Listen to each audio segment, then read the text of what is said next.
Jaroslave, 4-0 v sezóně proti Plzni, dneska jste si pořádně zachytal.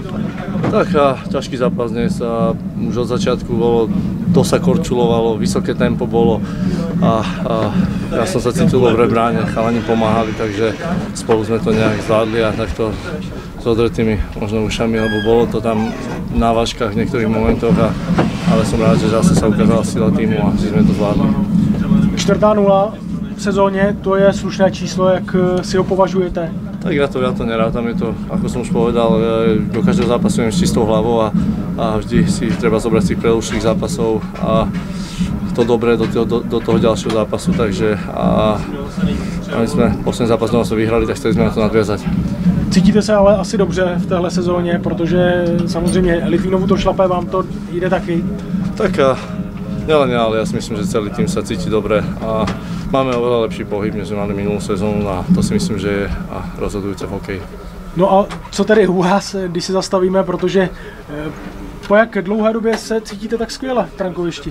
Tak ja neviem, ja už aj minulú sezónu som sa cítil dobre, len tie víťazstvá neboli a určite to viacej potešia golmana, môže mať aj 50 zásahov a prehrať 1-0 a toho viac bude mrzieť, než keby, že vyhrá 6-5, takže pravím, pokiaľ sa vyhráva je super, takže ja sa cítim výborne, všetci sa cítime dobre, treba ostať na tejto vlne a ďalej pracovať.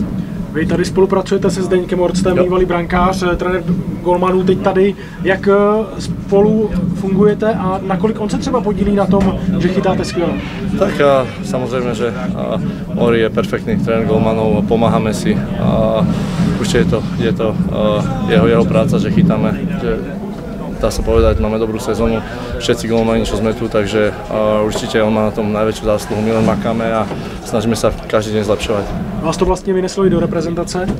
Jo, áno, sme sa o tom bavili, že vlastne určite jemu to tiež pomôže osobne, ak má za sebou nejakých golmanov, ktorí ho reprezentujú vlastne, takže určite si to vážim, že môžem s ním spolupracovať a vravím, idú zase ďalšie zápasy, takže stále treba pracovať a nikdy nepolaviť ani v težinku, ako sa hovorí. A v čem je třeba nejpřísnější? Co vám nejvíc vytýká? V čem se třeba neshodnete? Tak Ori je, si myslím, že dosť detailista v tých veciach niekedy ideme až moc také, niekedy tam nie je ani púk, ale chce, aby sme vlastne išli do tých zákrokov tam, aby sa to všetko zautomatizovalo, ak už potom je nejaká situácia, aby sme sa v nej cítili dobre a mali viac možností na zákrok, nielen stále robiť nejaký jeden zákrok, takže Ori, pravím, super robota tiež, takže aj jeho určitě ta velká zásluha na těch vítězstvách. Pokud jde o čím to, že jste to ustali, protože samozřejmě to už je vysoké číslo? Tak ja si myslím, že teda ja to nerátam, či sme doma vyhrali, alebo koľko, ako máme sériu. Skrátka ideme zo zápasu do zápasu a vedeli sme, že teraz teda vieme, že ideme ďalšie zápasy hrať von, tak chceli sme vlastne tú misiu splniť doma, povyhrávať zápasy a teraz tu bude zase veľmi náročné hrať von, takže treba sa na to dobre pripraviť, zregenerovať a začíname. A v čem to je, to kouzlo domácího ledu? No, tak